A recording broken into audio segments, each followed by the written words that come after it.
I am so excited to open up my package from The Art of Soil. They make handmade watercolor paint, and they asked if they could send me a paint palette ornament, and I believe that's what's inside. So I am going to open it up and check it out.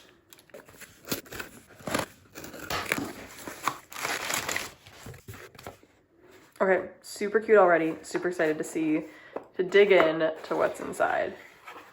Oh my goodness, that's adorable. So it's this wooden ornament, and inside are the watercolor pigments. So they do kind of come out, so I have to be careful checking it out.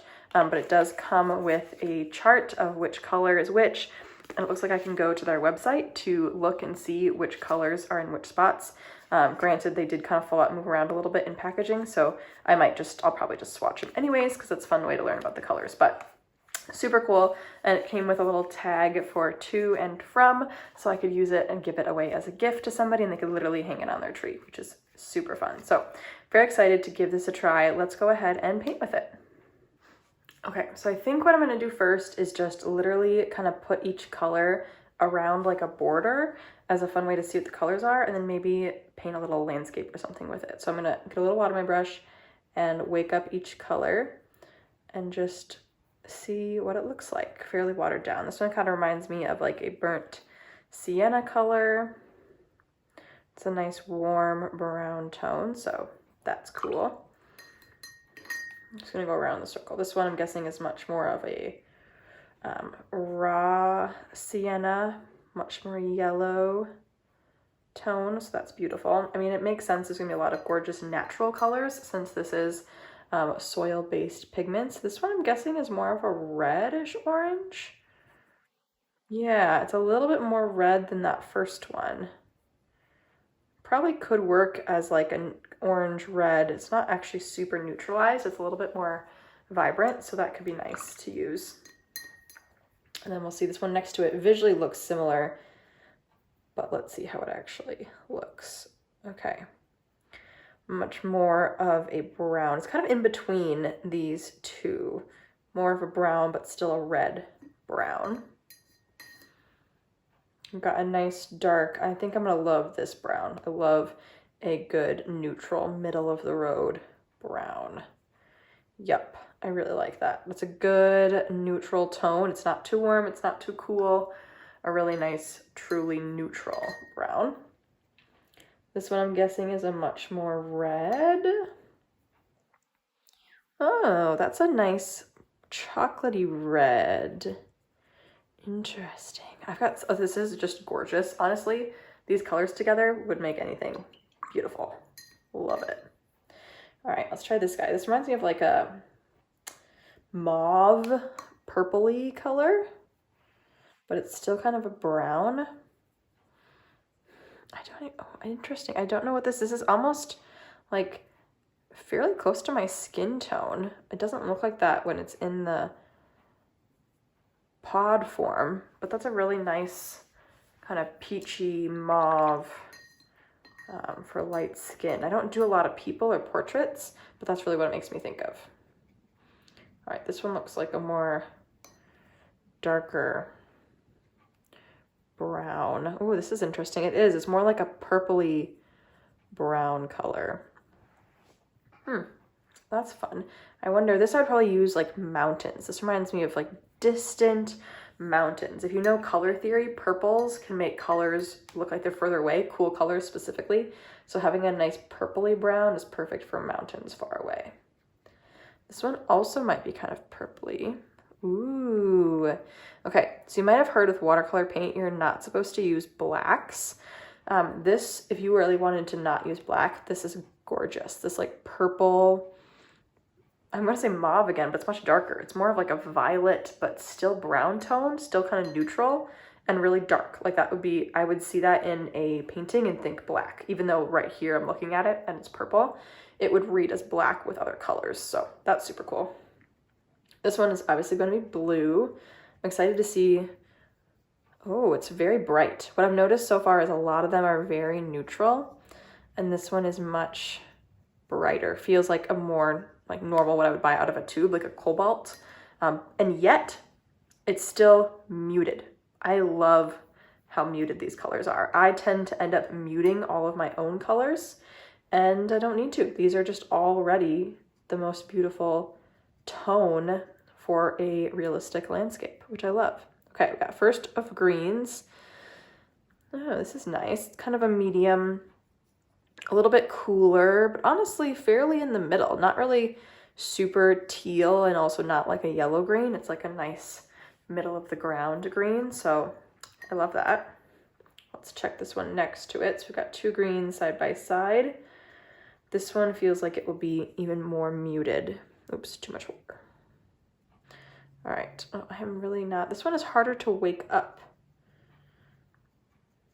Sometimes I wonder if, I don't work with a lot of natural pigments. I wonder if different pigments are just harder to wake up and use than others. I mean, it's working now. It's a nice lighter green.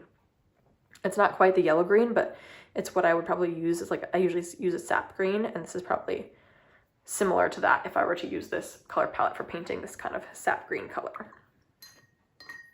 All right, finishing up the circle with this one more brown tone. Wait, no, that's what I started with, right? That's this one.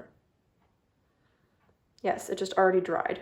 Okay, never mind. We're gonna jump into the middle now.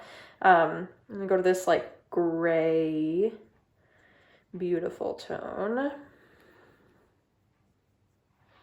I don't oftentimes paint with like an actual gray paint because you can get grays by watering down your blacks, of course, but I could see it being very useful when you don't want to have to deal with how much water there is, because controlling water can be very tricky. And if you already have a gray paint, then you won't have to figure out how to water down your black appropriately. You just have gray to use it. So I totally get the appeal to that.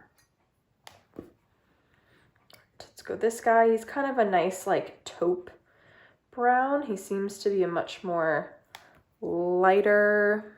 Oh, I did not expect this color. I feel like I almost expected the gray color from this guy, and it's much more saturated than I thought. Still a very nice brown tone and nice and neutral. It's a very nice complement to this, which was a more darker neutral. And how this dried, it actually feels warmer than I thought. So this one's a little bit cooler. So that's very nice to have. Okay, I'm working our way around. This one looks kind of purpley. Oh, it's a little redder than I thought. Almost like maroon, but not as dark, but it's kind of a purpley red. So that's surprising, but fun. I'll probably never remember the order that I swatched these in for when I actually want to make a painting, but that's fine. Okay, this is kind of a yellowy, maybe a yellow-green. I'm gonna fit one more. Oh, it's a bright yellow. In the ornament, it looks almost like a yellow-green, but actually testing out, it's much of a bright yellow. It's almost like lemon yellow, and I really like using these more orangey yellows in my art, but it's nice to have a more pure yellow if you're mixing and making new colors.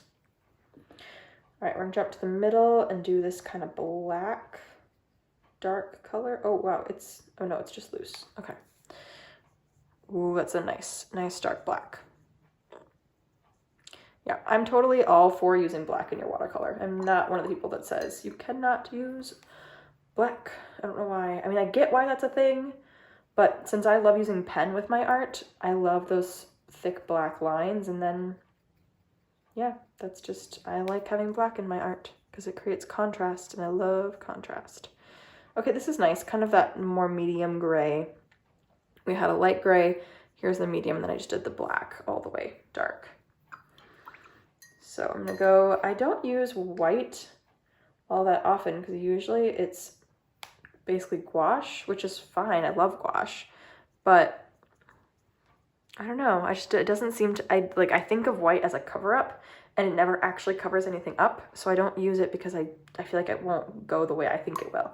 But I'm kind of curious to try using that one to kind of maybe fade or lighten some colors up. That could be fun. I've got some extra border, so I'm gonna go ahead and just kind of keep swatching to fill up my border for, you know, aesthetic reasons. And then I think I'll actually make a little painting in the middle.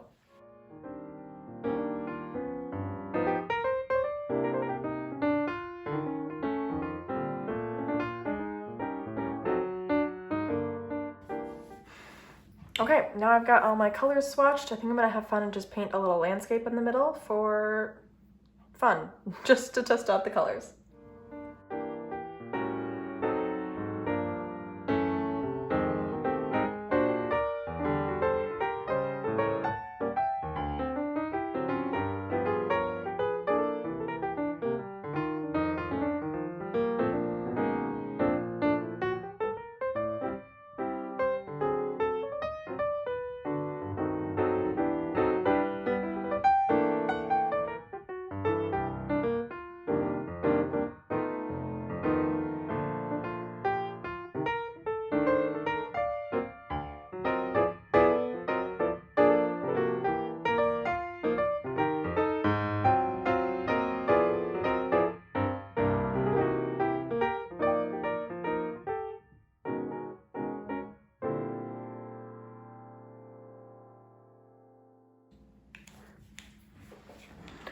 All right, I had so much fun making this little masterpiece. It was very fun to test out the colors. Honestly, my favorite part was being limited in my color palette. So whether you have this paint palette or something else, just limiting yourself, because I only had one blue and only 2 greens and no purples. And it was very fun to push myself to use colors I might not have thought to use when painting. So I hope you enjoyed seeing the different colors, getting to admire these beautiful handmade soil-based paints. So cool that somebody can do that. Amazing. And just, I don't know, I'm flabbergasted that how this works. So much fun. And I've had a lot of fun painting with it and just playing with colors and limiting myself to a paint palette. This is a scene I just finished painting literally like an hour ago with a private student. So it was fresh in my mind. So that's why I repainted it.